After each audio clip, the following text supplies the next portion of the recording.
They say there's a crisis on the U.S. southern border. How about we talk to some of the people who live there?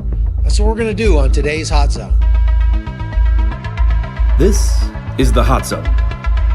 Engaging with the news in a whole new way, international war correspondent Chuck Holton brings insight into areas of crisis and lets you help those affected.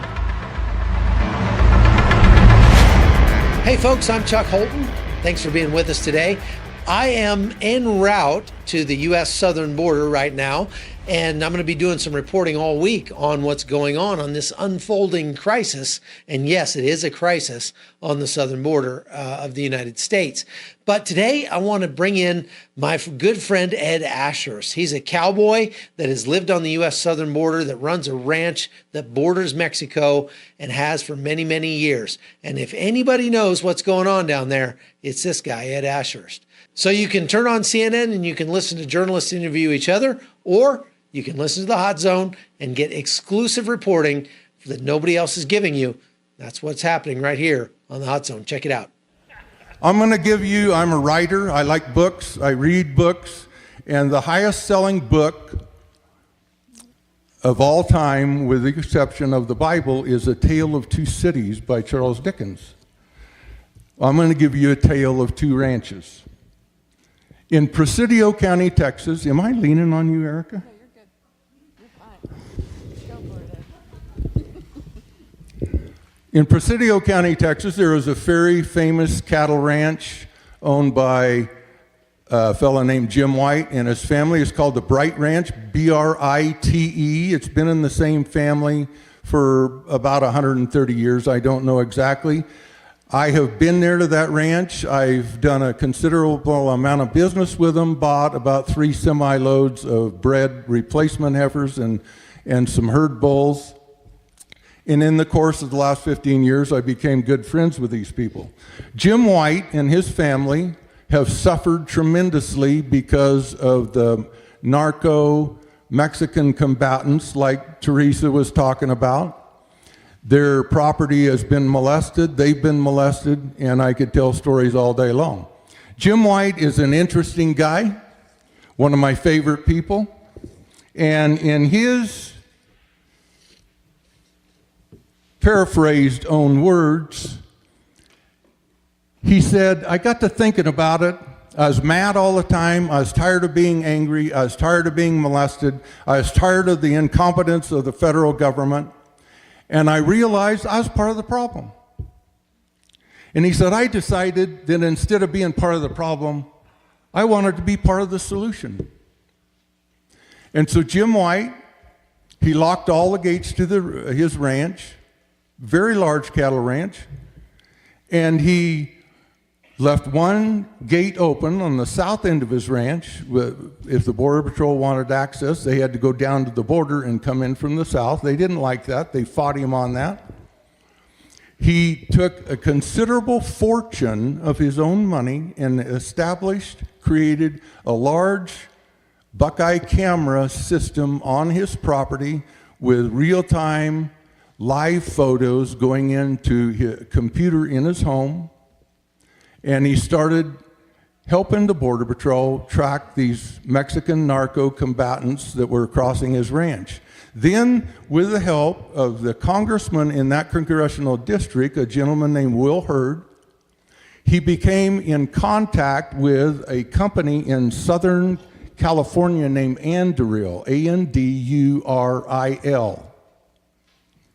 The folks at Anduril had created some new radar technology where they could hone in, and I'm not a techie guy, so I'm probably saying this wrong, but they could hone in on an object, get GPS coordinates on it, and track it, and take real-time photos sent into wherever, and they wanted to sell it to the Border Patrol, they wanted to sell it to the government.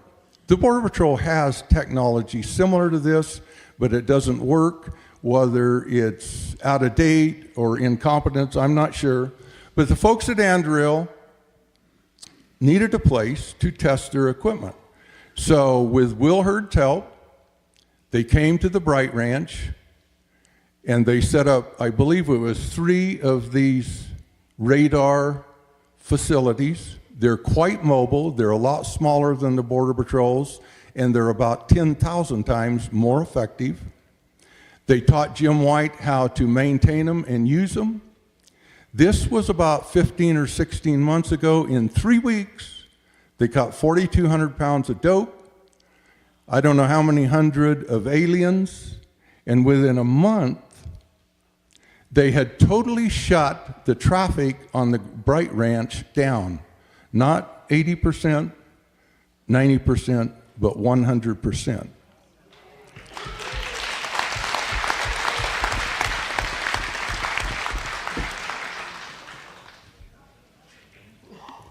Now, the significance of this is very important. Jim White did not use 1 cent of your money. He took the bull by the tail, took time that he could have been doing other things on his ranch, took his own money, and he solved the problem. It's been 15 or 16 months. I talked to him this morning. He was going to be here today, but he had some problems on his ranch and couldn't be here. But I asked him, so tell me again, he told me a couple weeks ago, he says, so how effective is it? He says, we have a 100% effective rate. Jim White and his family and his employees, they know how to track. They know what tracks look like, and they know their ranch. When he gets a real-time photo on his computer screen, the technology has GPS coordinates. It is able to hone in on a person and follow them down a canyon or across the flat, whatever. He emails that information to the United States Border Patrol. He goes to the north end of his ranch, unlocks the gate, and he takes them down there, and they catch every single one of them. Now, the government and its employees are going to say, well, that's just one place. You know, they're just going around him. No. All of us cowboys here, John Ladd, the Keelers, the Johnsons, Gary Thrasher, numerous others, will tell you, to my knowledge, this has never been done. And they didn't use any of your money. Okay, a tale of another ranch in Naco, Arizona, Cochise County, Arizona. From Naco to the San Pedro River is about 13 miles. 10 and a half of those miles is the southern boundary of the San Jose Ranch, which is owned by the Ladd family. John Ladd and his beautiful wife, Jo Beth, are sitting right down here. 2 of my best friends. In the town of Naco, adjacent to the Ladd Ranch fence, is a brand new Border Patrol station that cost you $50 million. It has an indoor shooting range that cost you $15 million. There is a powder magazine there with enough ammunition to kill every narco in the state of Sonora. There is a dirt road that is as wide as this room that you can drive a Ford pickup down 70 miles an hour. You can be from the Brian Terry Station to the San Pedro River in 11 or 12 minutes. There is, on the southern boundary of Ladd Ranch, the Roosevelt easement, the best fence that has been made to date. In places it's 18 foot high. The least it is 10 or 12? 10. Just lately, they've put up razor wire on it. The traffic across the Ladd Ranch has never stopped. In the last 30 years, there has been 3 million illegal aliens cross John Ladd's property. That's documented. Since February of 2012, there have been 53 drive-through Dodge diesel 3/4 ton crew cab pickups with 1,500 pounds of dope crossed John Ladd's ranch And the Border Patrol has not caught one of them. That's a fact. I'm not promoting anything but the facts. Those are facts. There is 3 multi-million-dollar cameras on 85-foot towers on the Ladd Ranch that are supposed to send real-time pictures into the Brian Terry Station, which is on the edge of the Ladd Ranch. There are hundreds of electronic sensors, ground sensors on the Ladd Ranch. There is a mobile camera unit and an MSC unit, and hundreds of Border Patrol agents. The traffic has never stopped.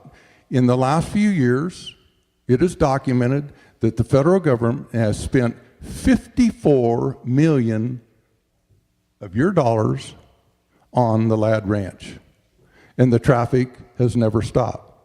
So, in Presidio County, we have the Bright Ranch,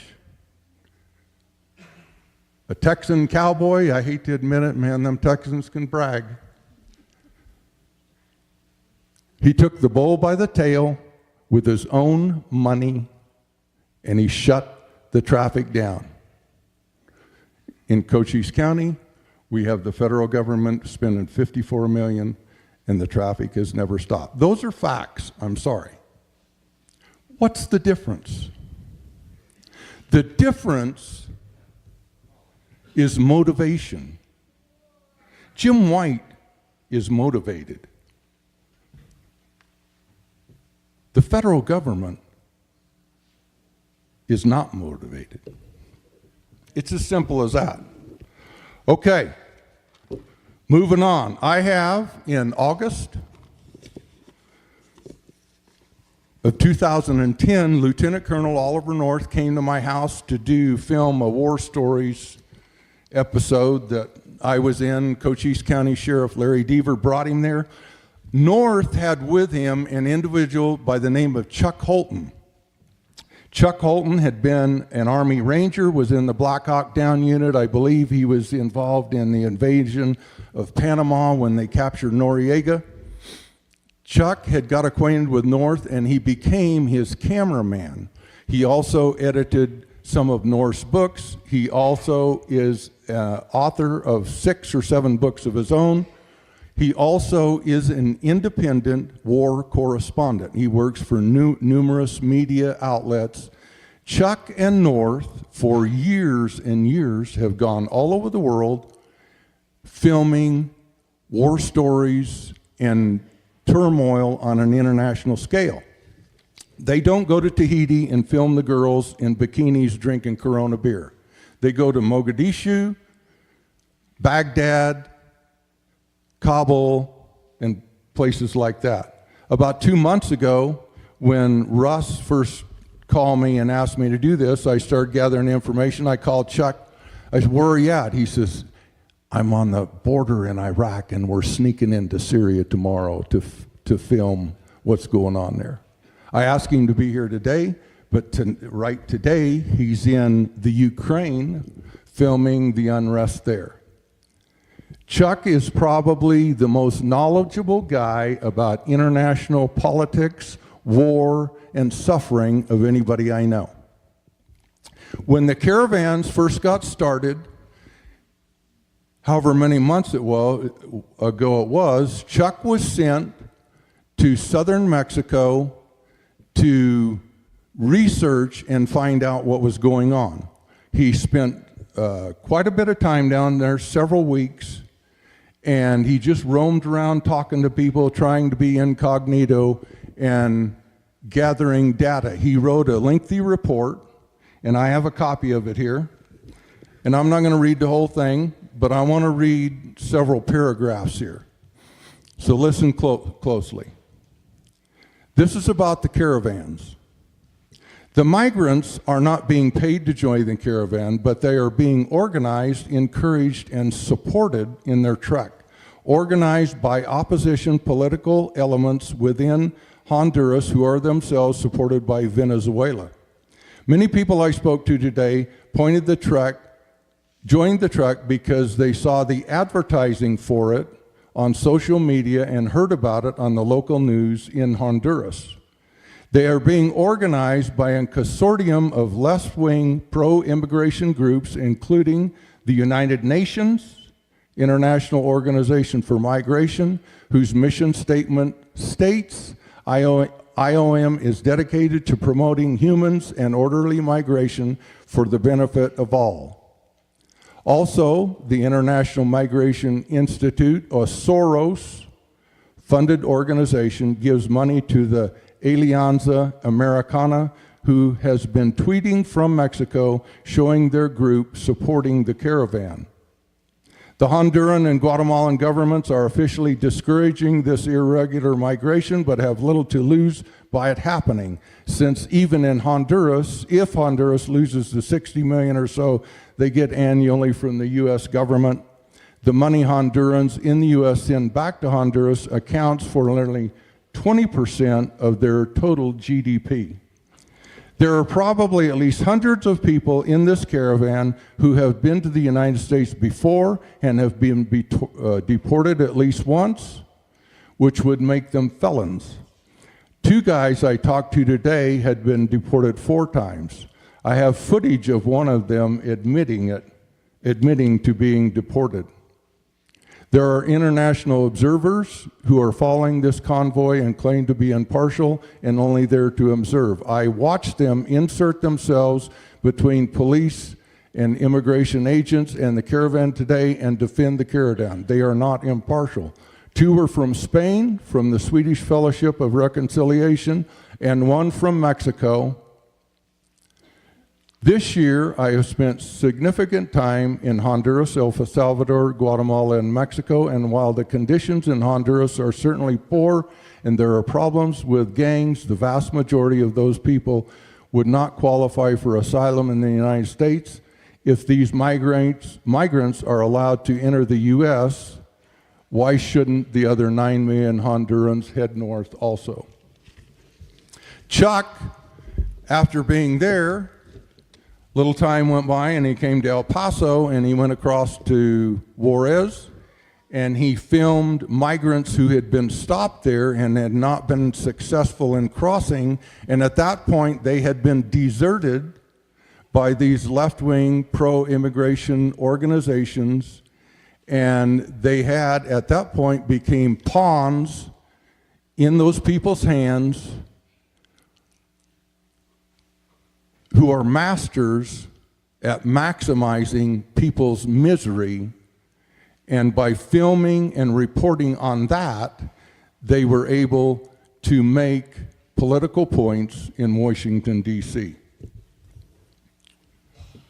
There were reportedly about 400 of these migrants in the caravans ended up in Agua Prieta, Sonora, which is close to where I live. The local narcos there didn't want them there. They didn't want them setting the apple cart in their local system, so they rounded them up and put them in a makeshift concentration camp on the south side of town. You didn't hear that on CNN, did you? There are, from reports I've got right here, 5 to 6 murders weekly in Agua Prieta. I have friends who live in Douglas, and they can hear at night gunfire across the line, some of it coming from 50 caliber machine guns, and Mexico has the strictest gun laws of anywhere in the world. Well, that's all we've got for today's Hot Zone. Thanks for being a part of it, folks. If you want to support the podcast, go to patreon.com/Hot Zone, or you can just send a check to me, private message me, and I'll give you the address, or it's through PayPal at hotzoneholton@gmail.com. Everything that we bring in donations is not to make money. This is to give to people in need. In Venezuela, we were able to give out over $1,000, and we've raised another $1,000 since I got back. I will be back in Venezuela at the end of this week, and anything you send between now and then is going to go straight to the people who need it the most, and we'll show you that on camera. So rather than just watch the news, why don't you help make the news better for the people who are affected through us here at the Hot Zone. Thanks for watching. The Hot Zone is produced by Amy Holton and Livefire Media. Copyright 2019.